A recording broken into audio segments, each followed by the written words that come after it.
So I read many comments here that agree with me, which worries me a lot, because it doesn't leave me much space to say anything. Let's see.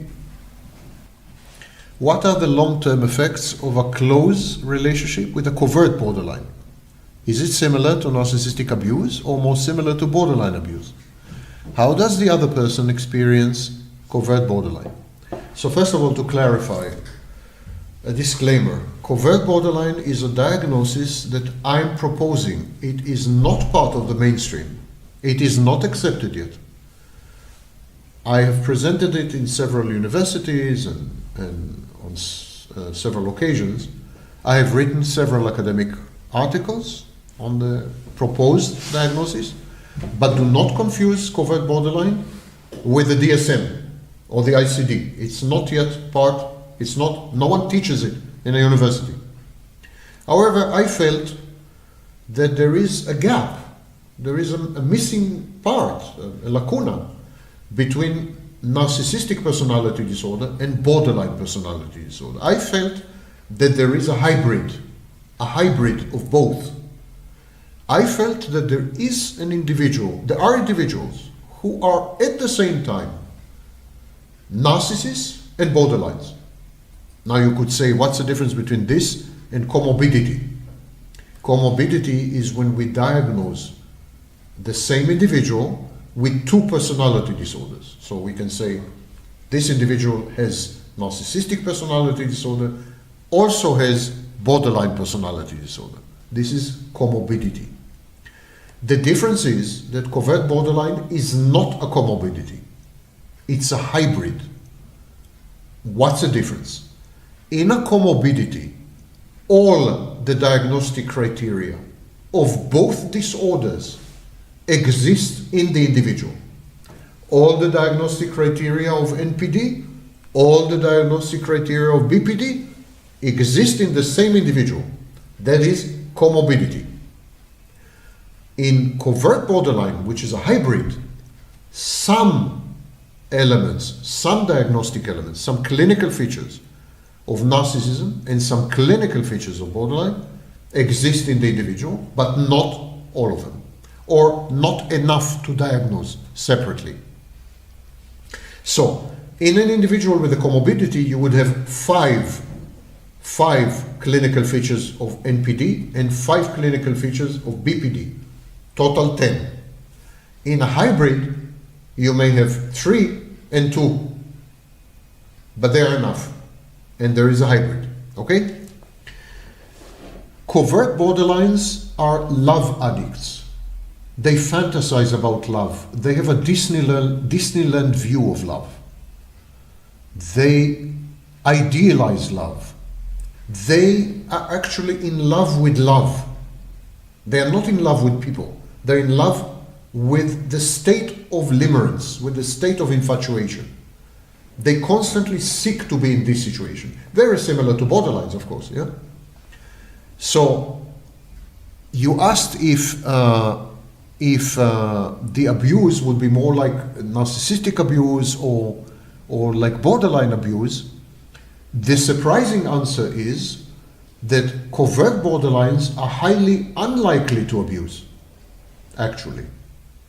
Whereas pure diagnosis, such as narcissism and borderline and psychopathy, are likely to abuse, the covert borderline is unlikely to abuse.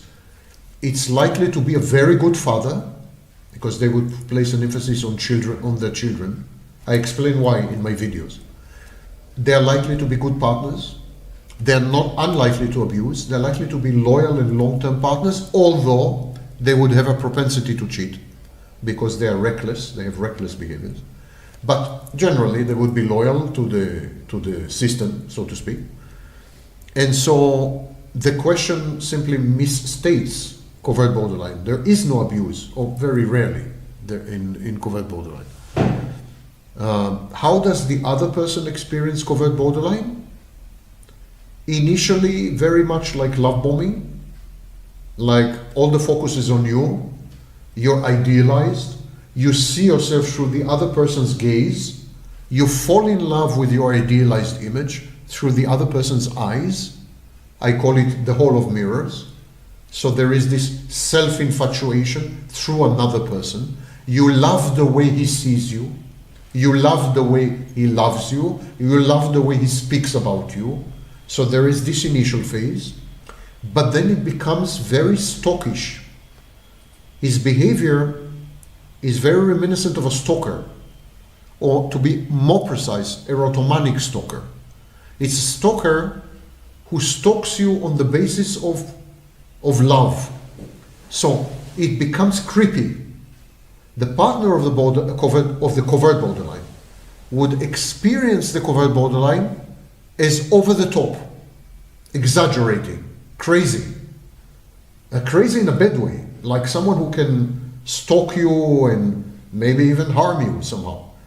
Because of this compulsion or obsession compulsion, because it's very intense.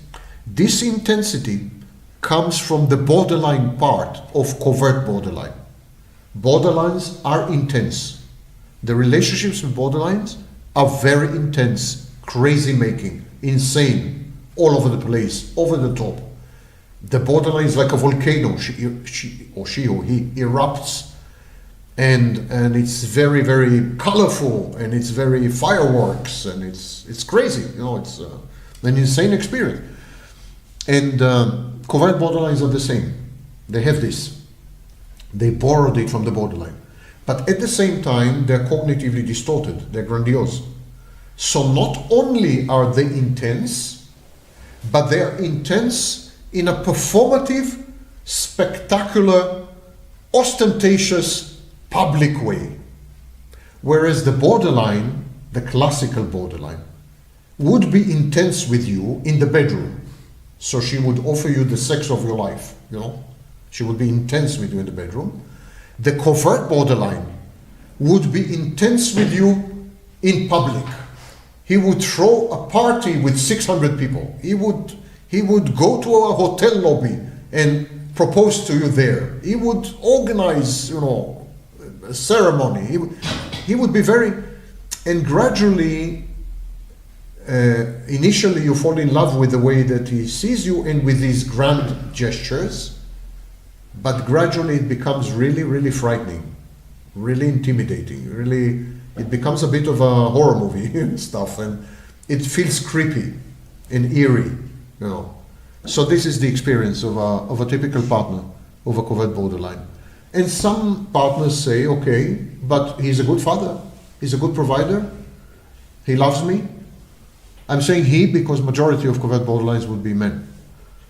And they say, okay, but I'm willing to compromise. He's a bit crazy, he's a bit over the top, he's a bit stalkish, he's a bit, creepy, but I'm willing to compromise because all the rest is great. And some people run away because it's. I find it terrifying. I mean, had I been exposed to a covert borderline, I would be terrified because I would feel that I'm being possessed. There is a sense of possession. I don't want to say demon possession, but a sense of possession, like I own you, I own you. It's a possessiveness and possession. And it's not a good experience. What is the inner experience of the narcissistic child? What are the loci of their grandiosity? Is called therapy an option at such early life stages? Thank you for asking this. What is the inner experience of the narcissistic child? None. No one knows. Why? There's no such thing as narcissistic child. Pathological narcissism can be diagnosed only after age 18. Some scholars, like Campbell and Twenge, say that it can be diagnosed only after age 25. And recent scholarship suggests that we can diagnose pathological narcissism only after age 31. So we most definitely do not diagnose children as narcissists at the age of 3 or 10 or whatever you wrote here. There's no such thing as a narcissistic child. There is, however, a psychopathic child, strangely. While there is no narcissistic child, there is a psychopathic child. This is a child with conduct disorder. It's a child who tortures animals, kills his family members while they sleep, steals things from shops, shoplifts, and so on. A child with criminal behavior, antisocial, this does exist. 40% of these children become adult psychopaths. But there is no such precursor. There's no such thing in pathological narcissism. The loci of grandiosity of narcissist is an interesting topic, not in childhood, but an interesting topic in adulthood. People think that the grandiose narcissist wants to be the best, the greatest, the richest, the most famous, most powerful. Nothing could be further from the truth. That is not true. The narcissist wants to be special, unique. You could be unique by being super rich. You could be unique by being super clever, like me. You could be unique in many ways. But you could also be unique as an incredible failure. You know? If you had the greatest bankruptcy in the history of your country, you are unique. If you failed in a way that no one else has failed before, then you are unique, you're special. If you are a loser, the likes of which have never been encountered, that's grandiosity. If you claim to be a victim in a way that no one else has ever been victimized before, you are the ultimate victim, the uber mega victim. This is called competitive victimhood. That is grandiosity. Grandiosity is not about being the greatest or the best or the richest. Or grandiosity is about being sui generis, one of a kind, never before, unprecedented. It could be negative. It could be a negative locus of grandiosity. So that's an interesting part of the question. Cold therapy, of course, cannot be applied in such early stage because it involves re-traumatization. And cold therapy cannot be applied to people with borderline personality disorder. Because people with borderline personality disorder have failed to process trauma appropriately. Grothstein, the famous psychoanalyst, suggested that people with borderline personality disorder are people who failed to become narcissists.